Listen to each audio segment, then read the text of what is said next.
Hello everyone, this is Kriti versus और आप देख रहे हो केमिस्ट्री को फिंगर पे याद करने के लिए एक ब्यूटीफुल सा चैनल डॉक्टर डॉटर। तो चलिए, हम पढ़ रहे थे अपना केमिकल बॉन्डिंग।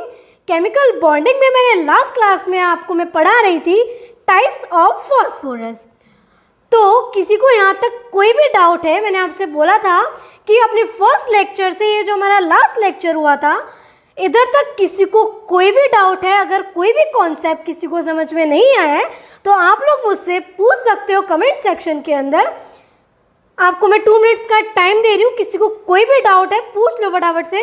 और आप लोग PYQ तो लगाते हुए चल रहे हो, अगर PYQ में भी आपको कोई भी डाउट आ रहा है तो आप लोग अपना क्वेश्चन कमेंट सेक्शन के अंदर लिख दिया करो, मैं नेक्स्ट क्लास के अंदर उसको कवर कर दिया करूँगी। ओके, चलिए, तो लेक्चर को लास्ट तक देखना है। आप लोगों को स्ट्रक्चर बनाना तो अब आ रही होगी ना समझ में, किसी को कोई भी डाउट नहीं आना चाहिए मेरी तरफ से। तो आगे आज हम और स्ट्रक्चर बनाना सीखेंगे। मैंने आपको बोला था कि केमिकल बॉन्डिंग तब कंप्लीट होगी, तब तक हम पूरी इनऑर्गेनिक केमिस्ट्री के स्ट्रक्चर बनाना अपना सीख लेंगे। आपके बिल्कुल ब्रेन में सेट हो जाएंगे। इस तरीके से हम केमिस्ट्री के जितने भी स्ट्रक्चर हैं वो सारा हमें बनाने आ जाएंगे। ओके, तो लेक्चर को लास्ट तक देखना है, बिल्कुल भी लेक्चर को स्किप नहीं करना अगर केमिस्ट्री में अच्छा स्कोर करना चाहते हो। तो चैनल को लाइक करो, लेक्चर को लाइक करो, कमेंट करो, शेयर करो एंड जल्दी जल्दी चैनल को सब्सक्राइब कर दो। ओके, चलिए स्टार्ट करते हैं। तो आज हम आगे बढ़ने से पहले थोड़ा 2 मिनट रिवाइज कर लेते हैं, उसके बाद हम कंटिन्यू करते हैं। चलिए, तो मैंने आप लोगों को एक कॉन्सेप्ट बताया था जी एसिडिक नेचर का। तो आप में से कोई मुझे बताएगा एसिडिक नेचर का मैंने क्या कॉन्सेप्ट बताया था? कमेंट सेक्शन के अंदर मुझे फटाफट से लिखकर बताओ। एसिडिक नेचर का मैंने आप लोगों को एक कॉन्सेप्ट कंप्लीट कराया था जो बहुत ही इंपॉर्टेंट कॉन्सेप्ट था।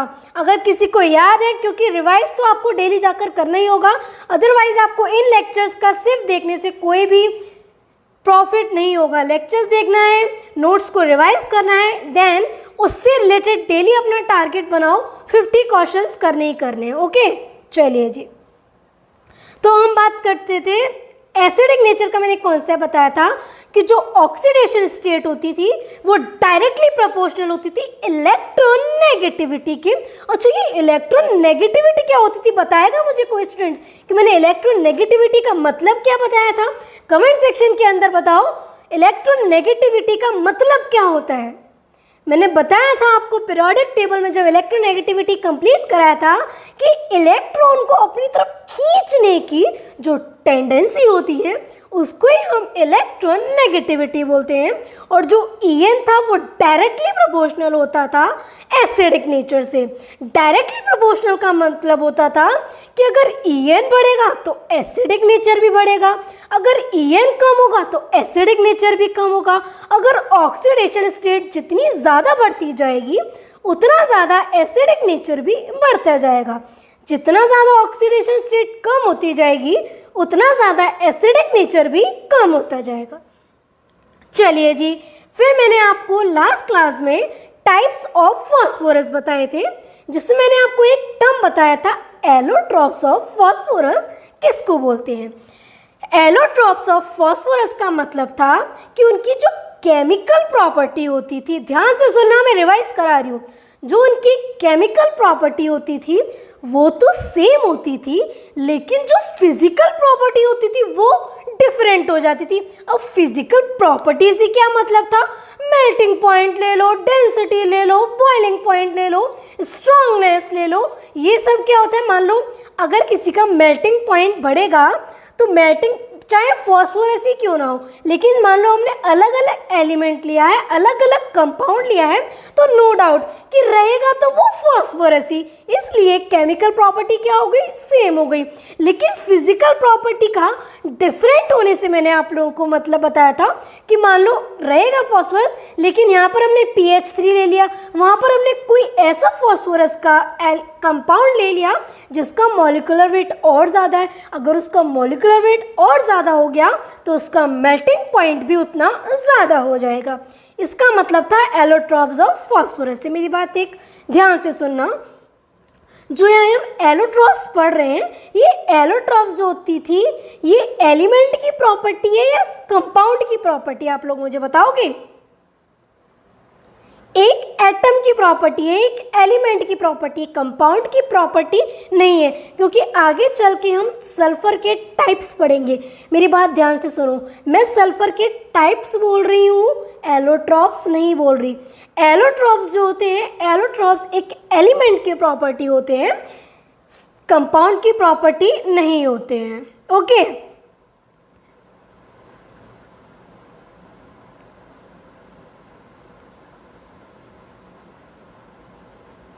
Types of phosphorus. Types of phosphorus में 3 टाइप्स मैंने आपको बताए थे। एक होता है वाइट फॉस्फोरस, जिसको हमने येलो फॉस्फोरस भी बोला था, एक होता है रेड फॉस्फोरस और एक होता है हमने ब्लैक फॉस्फोरस। 3 फॉस्फोरस को हमने पढ़े थे, ये एनसीईआरटी के अंदर गिवन है, इसलिए मैंने आप लोगों को कराए थे। तो ये मत समझना ये याद करने वाला पोर्शन है, जो याद करने वाला पोर्शन होगा उसको हमें ऑब्वियसली याद करना होगा, और मैंने आप लोगों को इतनी अच्छी तरह से याद कराए थे कि आप लोगों को आई होप याद हो गए होंगे। चलिए एक बार फिर से रिवाइज कर लेते हैं। जो वाइट फॉस्फोरस था वो किस फॉर्म में एग्जिस्ट करता था जी? कोई क्वेश्चन आएगा कि वाइट फॉस्फोरस P4 के फॉर्म में एग्जिस्ट करता है, जिसकी हाइब्रिडाइजेशन अभी नहीं पूछोगे कि हाइब्रिडाइजेशन क्या होती है, बॉन्ड एंगल, आगे टॉपिक आने दो, मास्टर करा दूंगी इसमें। जो फॉस्फोरस P4 में एग्जिस्ट करता है, जिसकी हाइब्रिडाइजेशन sp3 होती है, उसके बाद मैंने आपको बताया था एंगल स्ट्रेन। जो वाइट फॉस्फोरस होता था उसकी एंगल स्ट्रेन बहुत ज़्यादा होती थी, जिसकी वजह से उसकी रिएक्टिविटी भी बढ़ जाती थी, क्योंकि एंगल स्ट्रेन जो होती है वो डायरेक्टली प्रोपोर्शनल होती है रिएक्टिविटी के और इन्वर्सली प्रोपोर्शनल होती है स्टेबिलिटी के। क्लियर है? मैंने एक और बताया था, एक और बात बताई थी कि जो वाइट फॉस्फोरस होता है वो पॉइजनस नेचर का होता है। और मेरी बात ध्यान से सुनना, फॉस्फोरस जो वाइट फॉस्फोरस जैसी एयर के कांटेक्ट में आएगा ना, वैसे खुद ब खुद जलने लगता है। इसलिए इस फॉस्फोरस को ना वाटर में स्टोर करके रखते हैं। क्यों? ये क्वेश्चन आया हुआ है PYQ में कि फॉस्फोरस को वाटर के अंदर क्यों स्टोर करके रखते हैं? बिकॉज जैसे ये एयर के कांटेक्ट में आता है ना, खुद ब खुद इग्नाइट होने लगता है, खुद ब खुद जलने लगता है। उसके बाद फॉस्फोरस सॉफ्ट होता है, ट्रांसलूसेंट होता है और वाइट वैक्सी सॉलिड होता है विद गार्लिक स्मेल। ठीक है? रेड फॉस्फोरस कैसे बनता था? व्हाइट फॉस्फोरस से ही रेड फॉस्फोरस बन जाता था। टेम्परेचर याद करो मेरे साथ, 573 kelvin at inert atmosphere of nitrogen. Red phosphorus polymer के फॉर्म में एग्जिस्ट करता था, जबकि व्हाइट फॉस्फोरस P4 में एग्जिस्ट करता था। ये आप लोगों को कंसीडर करते हुए चलना है, एकदम बिल्कुल क्लियर कट करते हुए समझते हुए चलना है कि व्हाइट फॉस्फोरस P4 के फॉर्म में एग्जिस्ट कर रहा है, रेड फॉस्फोरस लीनियर पॉलीमर के फॉर्म में एग्जिस्ट करता है। जो मैच स्टिक बॉक्स देखा है आप लोगों ने मैच स्टिक बॉक्स देखा होगा। मैच स्टिक बॉक्स में जो आप देखते हो, जिससे जो मैच स्टिक होती है, जो हम बॉक्स के ऊपर रब करते हैं मैच स्टिक को, तो जहाँ रब करते हैं जो रेड पोर्शन होता है वहाँ पर यही रेड फॉस्फोरस प्रेजेंट होता है। बाकी जो मैच स्टिक होती है, मैं बात कर रही हूँ मैच स्टिक की, वो बनता है KClO3 पोटेशियम क्लोराइड से, सल्फर से, स्टार्च से और ग्लू से। थर्ड हमने फॉस्फोरस का टर्म पढ़ा था, जिसको 2 पार्ट्स के अंदर डिवाइड किया था, alpha black phosphorus and beta black phosphorus. Alpha black phosphorus का फॉर्मेशन कैसे हुआ था? रेड फॉस्फोरस को 803 केल्विन पर अल्फा ब्लैक फॉस्फोरस में कन्वर्ट कर दिया था। अल्फा ब्लैक फॉस्फोरस जो होता है ये ओपेक नेचर का होता है। अल्फा ब्लैक फॉस्फोरस मोनोक्लिनिक और रोम्बोहेड्रल दोनों में एग्जिस्ट करता है। अल्फा ब्लैक फॉस्फोरस क्या करता था? सब्लिमेशन शो करता था। सब्लिमेशन का मतलब क्या होता था? डायरेक्ट सॉलिड से डायरेक्ट गैस में कन्वर्ट होना ही सब्लिमेशन होता है। क्लियर है? चलिए जी, उसके बाद फिर मैंने आपको बीटा ब्लैक फॉस्फोरस के बाद में बताया था मैडम जी ये तो डबल लेयर्ड क्रिस्टल की फॉर्म में एग्जिस्ट करता था। और याद है आप लोगों को कि जो नॉन मेटल्स होते थे वो जनरली इंसुलेटर होते थे, लेकिन कार्बन की जो ग्रेफाइट फॉर्म थी वो कंडक्टर होती थी। क्यों कंडक्टर होती थी? Due to sp2 hybridization. इसी तरह सेम फॉस्फोरस की ये जो बीटा ब्लैक फॉस्फोरस होती है ना, ये भी कंडक्टर ऑफ इलेक्ट्रिसिटी होती है, like as a graphite. All good. चलिए, रिएक्टिविटी ऑर्डर सबसे ज़्यादा वाइट फॉस्फोरस का होता है, उससे कम रेड फॉस्फोरस का होता है, देन सबसे कम ये ब्लैक फॉस्फोरस का होता है। यहाँ तक मैंने आपको क्लियर करा दिया था लास्ट क्लास के अंदर। किसी को कोई भी डाउट है मुझसे जल्दी से पूछ सकते हो। 2 मिनट का मैं आप लोगों को टाइम दे रही हूँ।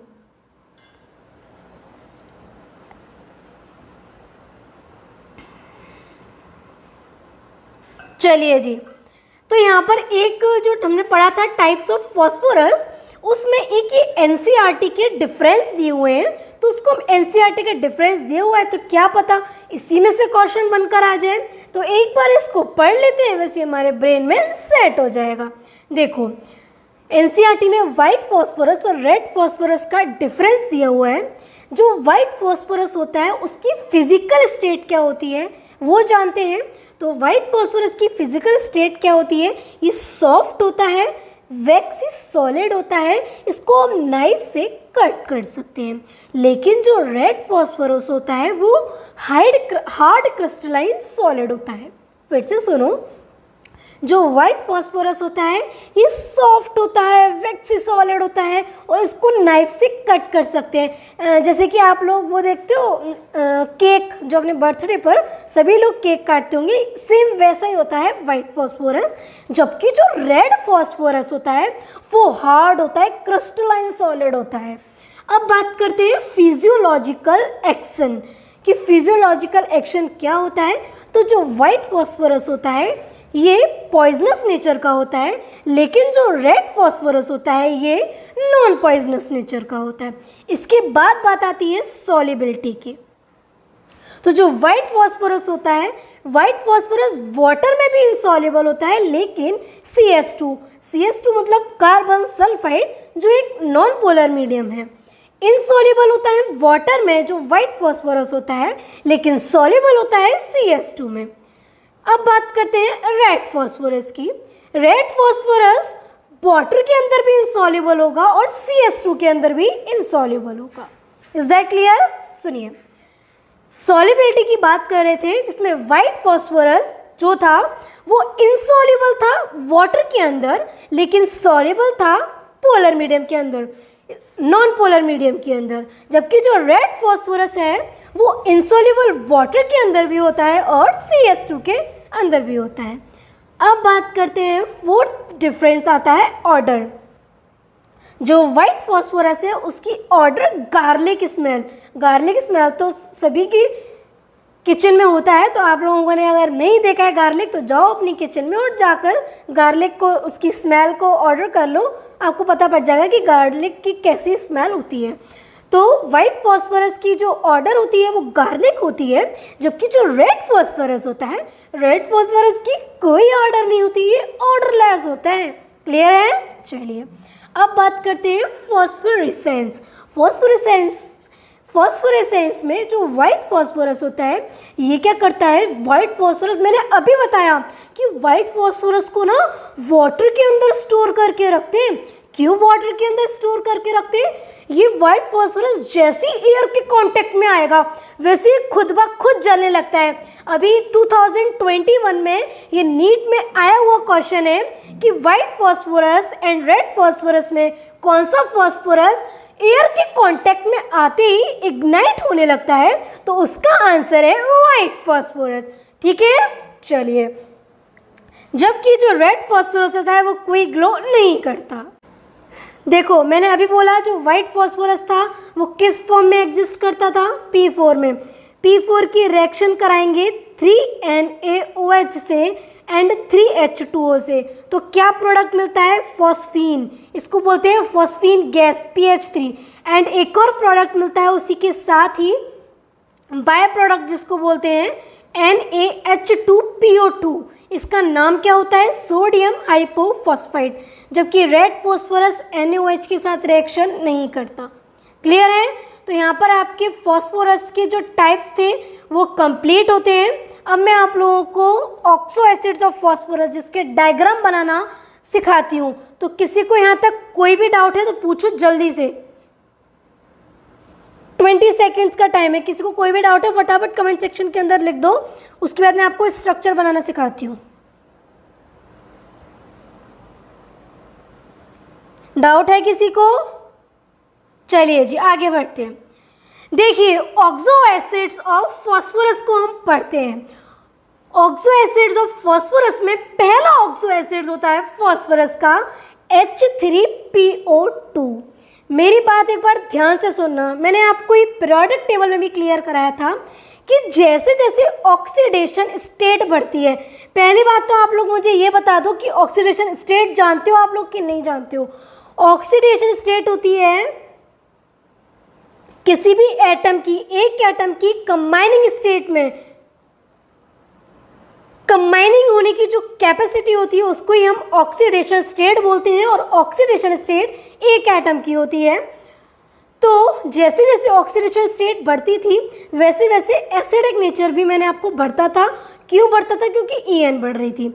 लेकिन जो ऑक्सो एसिड्स ऑफ फॉस्फोरस होते हैं उसमें अपोजिट होता है एसिडिक का। यहाँ पर हम एसिडिक नेचर की बात नहीं कर रहे हैं, मैंने फिर भी आपको रिकॉल करा दिया। यहाँ हम स्ट्रक्चर की बात करते हैं।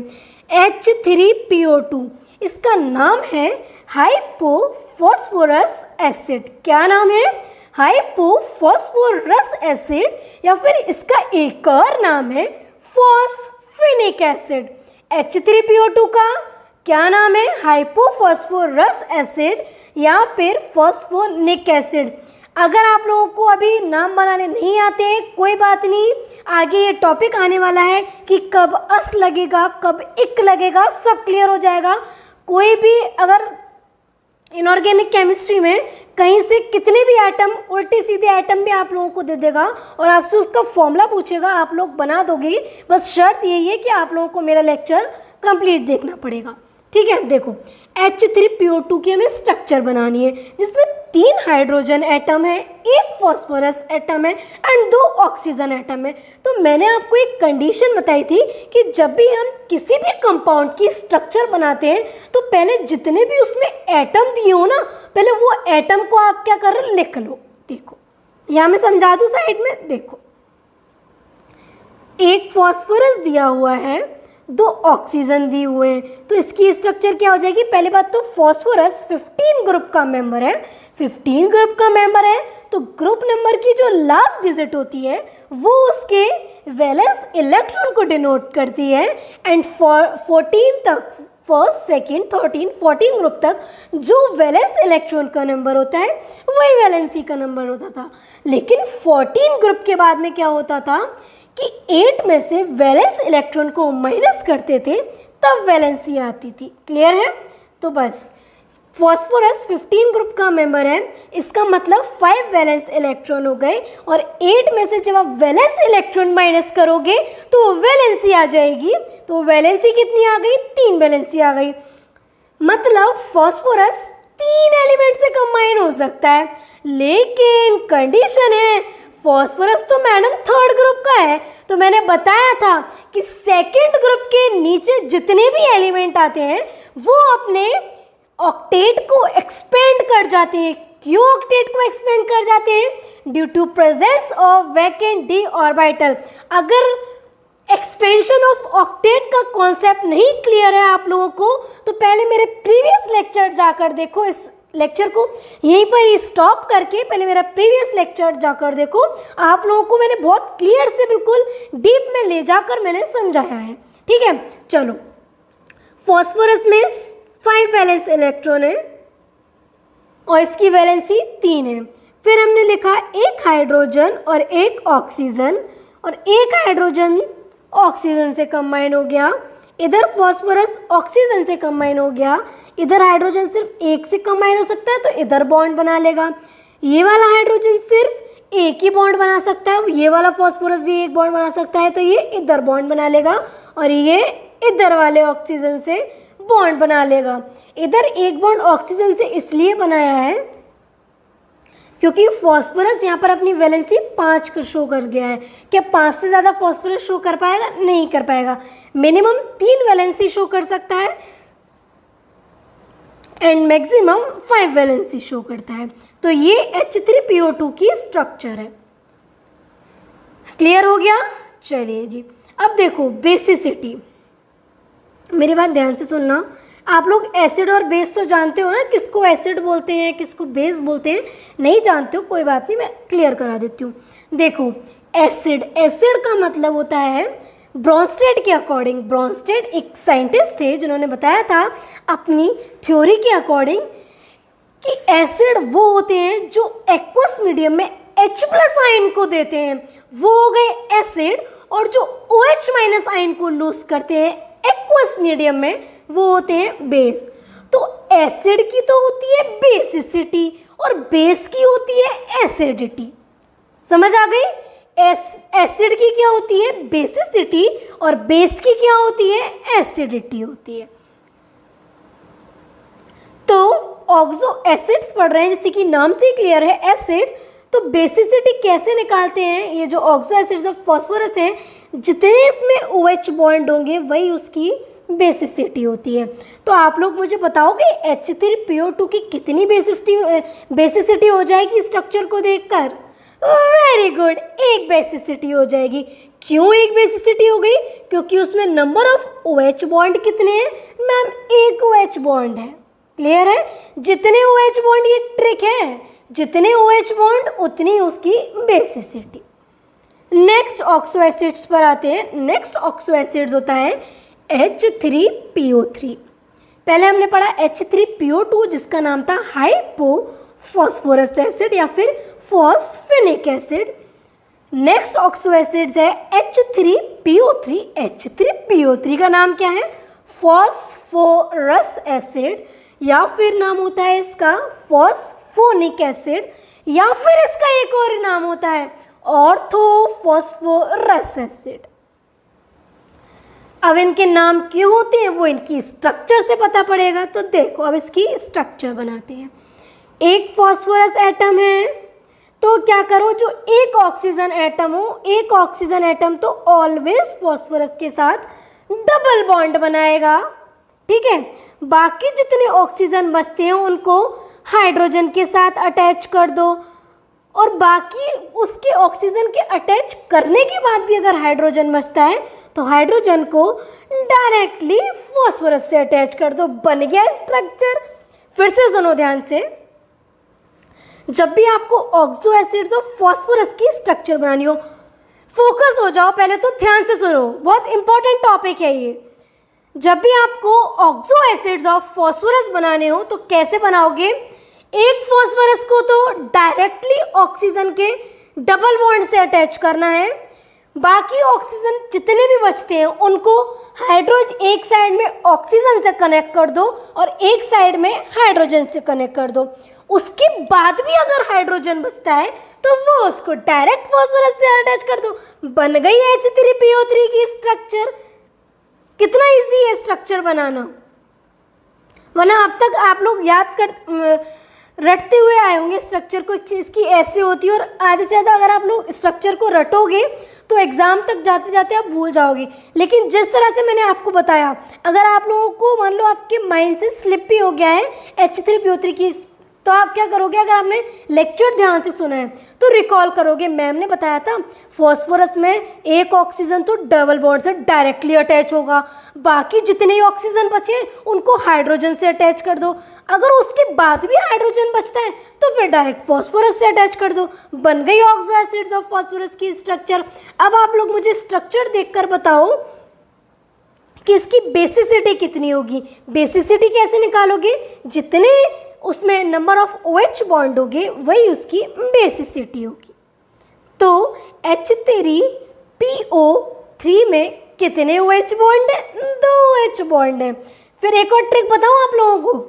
अगर मान लो किसी को स्ट्रक्चर भी याद नहीं है, बेसिसिटी का क्वेश्चन आता है इसमें, अगर किसी को स्ट्रक्चर भी याद नहीं आई मैम, अगर मान लो एग्जाम में हम स्ट्रक्चर भूल गए, हमें स्ट्रक्चर याद नहीं आई लेकिन बेसिसिटी का क्वेश्चन आ गया तो कैसे निकालेंगे? ट्रिक बताऊँ एक फटाफट से, देखो। अब देखो जो ये है H3PO3 है, जब भी बेसिसिटी की ट्रिक है, ये कोई कॉन्सेप्ट नहीं, कॉन्सेप्ट तो वही था कि जितने उसमें नंबर ऑफ OH बॉन्ड होंगे वो उसकी बेसिसिटी होगी। लेकिन ट्रिक क्या होती है, मान लो आपके दिमाग से हट गया है स्ट्रक्चर, तो जितने इसमें ऑक्सीजन एटम है ना, उसमें से एक ऑक्सीजन एटम कम कर दो, वही उसकी बेसिसिटी हो गई। कितनी अच्छी ट्रिक है कि मान लो H3PO2 है, तो H3PO2 में कितने ऑक्सीजन एटम है? 2 ऑक्सीजन एटम है। बेसिसिटी कितनी हो गई? मैडम ने बताया था कि अगर जितने ऑक्सीजन एटम हो उसमें से एक ऑक्सीजन एटम को कम कर दो। मान लो इसमें 2 ऑक्सीजन एटम है तो बेसिसिटी कितनी हो गई? 1 हो गई। H3PO3 है, कितने ऑक्सीजन एटम है? 3 ऑक्सीजन एटम है। बेसिसिटी निकालने की ट्रिक क्या है? एक ऑक्सीजन एटम को कम कर दो, वही उसकी बेसिसिटी हो जाएगी। तो 3 ऑक्सीजन एटम है तो बेसिसिटी कितनी हो गई? 2 हो गई। क्लियर है? चलिए, ये ट्रिक है, बताना नहीं किसी को, सीक्रेट रखना। ओके, चलिए नेक्स्ट आता है H3PO4। H3PO4 का नाम होता है फॉस्फोरिक एसिड। H3PO4 का नाम होता है फॉस्फोरिक एसिड। देखो ये नाम कैसे पड़ा, जो H3PO3 था उसकी ऑक्सीडेशन स्टेट कम थी, जबकि जो H3PO4 है उसकी ऑक्सीडेशन स्टेट ज़्यादा है। तो देखो जिसकी ऑक्सीडेशन स्टेट कम होती है ना, उसमें अस सफिक्स लगता है, और जिसकी ऑक्सीडेशन स्टेट ज़्यादा होती है उसमें एक सफिक्स लगता है। तो H3PO4 की ऑक्सीडेशन स्टेट ज़्यादा है। मैं अब आप लोगों को ये नहीं बताऊंगी कि ऑक्सीडेशन स्टेट कैसे निकालते हैं, मैंने मोर देन 10 टाइम्स आप लोगों को बता दिया है, अब आप लोगों को आ गया होगा समझ में। तो H3PO4 का नाम है फॉस्फोरिक एसिड या फिर ऑर्थोफॉस्फोरिक एसिड। इसकी स्ट्रक्चर बनाना सीखते हैं। देखो कितना फॉस्फोरस है, एक मैडम ने बताया था जितने फॉस्फोरस हैं, पहले तो एक ऑक्सीजन ऑलवेज डबल बॉन्ड से कंबाइन होगा, बाकी ऑक्सीजन को एक साइड में फॉस्फोरस से अटैच कर दो और एक साइड में हाइड्रोजन से अटैच कर दो। बन गई H3PO4 की स्ट्रक्चर। अब आप इसको देखकर बताओ कितनी बेसिसिटी हो जाएगी इस स्ट्रक्चर को देखकर, समझ आ रही है? कितनी हो जाएगी? 3। ट्रिक के अनुसार कैसे होगी? 4 ऑक्सीजन एटम है, एक ऑक्सीजन एटम को कम कर लिया तो वो उसकी बेसिसिटी हो गई। क्लियर है? H3PO2, H3PO3, H3PO4 तीनों की मैंने स्ट्रक्चर बनवा दिए, तीनों की मैंने बेसिसिटी निकालना सिखा दिया। देखो एक और कॉन्सेप्ट आता है, ये मैं आपको एक कॉन्सेप्ट है, ध्यान से सुनना। अगर 2 मॉलिक्यूल दिए हुए हैं, जब 2 मॉलिक्यूल में से एक वाटर निकालोगे, ध्यान से सुनो, जब 2 मॉलिक्यूल में से एक वाटर मॉलिक्यूल निकालोगे तो प्रीफिक्स पायरो होता है। आप लोग देखोगे कि नाम लिखा होता है pyrophosphoric acid, pyrophosphorous acid, metaphosphorous acid, metaphosphoric acid. तो ये नाम कैसे लिखे जाते हैं मैडम? आज तक तो हम ये रटते हुए आ रहे हैं कि इसको पायरोफॉस्फोरिक एसिड बोलते हैं, इसको मेटाफॉस्फोरिक एसिड बोलते हैं, इसको पायरोफॉस्फोरस एसिड बोलते हैं, इसको मेटाफॉस्फोरस एसिड बोलते हैं। ये नाम आखिर बनाए कैसे गए हैं, ये याद करना तो बहुत मुश्किल होता है। मैंने अभी बताया ट्रिक, देखना जब भी 2 मॉलिक्यूल से वाटर निकलेगा तो ऑलवेज प्रीफिक्स में आप लगाओगे पायरो, लेकिन जब एक मॉलिक्यूल से वाटर निकलेगा तो आप लोग क्या प्रीफिक्स लगाओगे? मेटा प्रीफिक्स लगाओगे। आगे देखेंगे कैसे लगाएंगे। अभी आप लोग ये समझो कि जब 2 मॉलिक्यूल में से एक वाटर मॉलिक्यूल निकालोगे तो प्रीफिक्स पायरो लगेगा, और जब एक मॉलिक्यूल में से वाटर मॉलिक्यूल निकालोगे तो प्रीफिक्स मेटा लगेगा। कैसे मेटा पायरो लगते हैं बताती हूँ, चलो। P4O10 की स्ट्रक्चर हम लास्ट में डिस्कस करते हैं, पहले आपको पायरो और मेटा का कॉन्सेप्ट बताती हूँ। अब हमें देखो इसकी स्ट्रक्चर बनानी है H4P2O5, जिसका नाम होता है पायरो फॉस्फोरस एसिड। मैम हमें दिमाग में आ गया, आपने बताया था पायरो तब लगेगा, इसका मतलब इसके 2 मॉलिक्यूल में से वाटर निकला होगा तभी पायरो नाम आया है। आ गया ना देखते ही समझ में।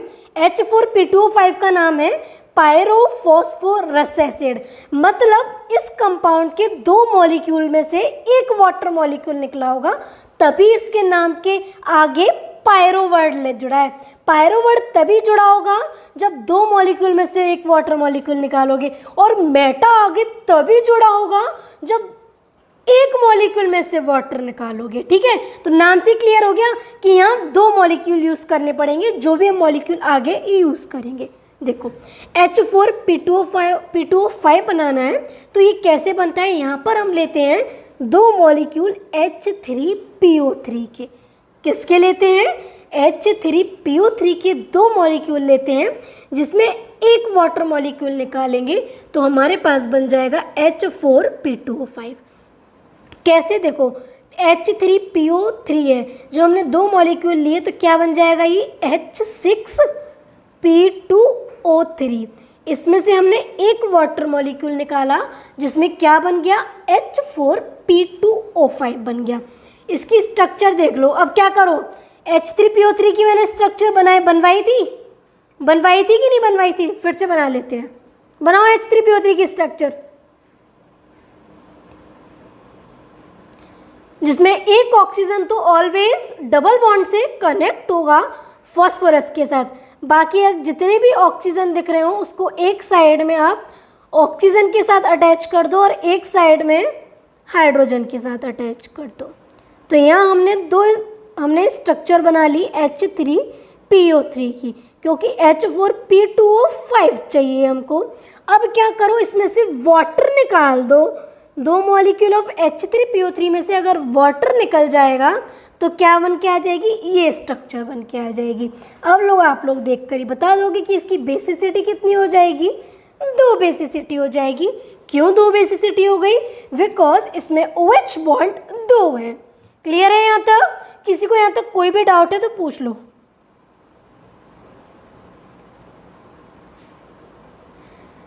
आज मैं यहीं तक इसकी स्ट्रक्चर बनाना ड्रॉ करवा रही हूँ, क्योंकि आगे इसकी स्ट्रक्चर कॉम्प्लिकेटेड आने वाली है।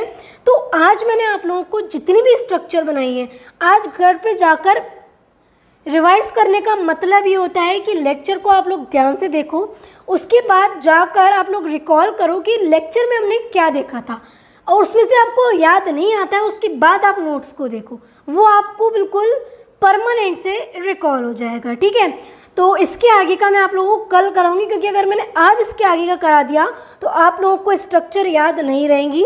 मुझे हर एक स्ट्रक्चर आपके पूरे ब्रेन में सेट करनी है।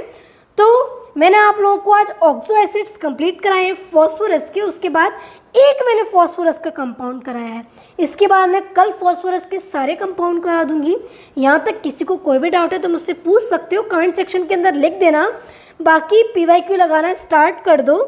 और मैंने आपको इनऑर्गेनिक केमिस्ट्री की एक बुक बताई थी जिसका नाम था VK जायसवाल। अगर आपको और एडवांस लेवल के करने हैं तो आप उसकी बुक लगा सकते हो। ठीक है, तो पढ़ते रहो, मेहनत करते रहो, कंसिस्टेंट रहो। ओके, तो और बाकी आपका संडे को 1 शॉट वीडियो आने वाला है बायो का, तो चैनल को सब्सक्राइब कर दो, जल्दी से लाइक कर दो, कमेंट कर दो, और इसको चैनल को शेयर करो जितना हो सकता है अपनी फैमिली के साथ, अपने फ्रेंड्स के साथ, अपने ब्रदर सिस्टर जो भी, ताकि केमिस्ट्री को इतना कॉन्सेप्चुअल वाइज भी पढ़ा जा सकता है। क्योंकि आज तक आप लोगों ने स्ट्रक्चर को सिर्फ रटा होगा। ओके, आप लोगों ने ऐसे बनाना नहीं सीखा होगा, 100% गारंटी है। अब हम स्ट्रक्चर को बनाना सीख रहे हैं, तो अगर मैं आपको आज इसके आगे का करा देती तो सब मिक्सअप हो जाता। तो आज का लेक्चर यहीं तक ही रखते हैं। पढ़ते रहो, मेहनत करते रहो, कंसिस्टेंट रहो, कीप वर्किंग, कीप हसलिंग। जय हिंद, जय भारत।